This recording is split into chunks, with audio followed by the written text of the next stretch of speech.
In September, a new law from the Welsh Government will come into effect across Wales, which will reduce the speed limit on restricted roads from 30 miles per hour to 20 miles per hour.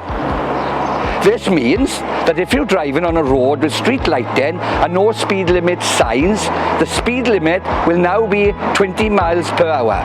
You may have already noticed our workforce making changes to signage and road markings to implement this scheme.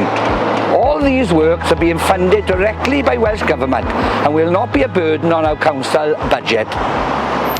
Unlike previous 20-mile-an-hour zones, we will not be introducing physical speed calming measures as part of this scheme. Instead, Welsh Government has launched a publicity campaign to inform people of the changes. I would like to emphasise that this 20 miles an hour scheme is a Welsh Government initiative and funded by them, so it is not a burden to the Neath-Port Talbot taxpayer.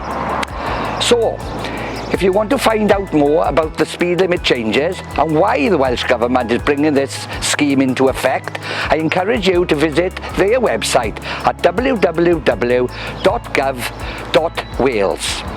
Thank you.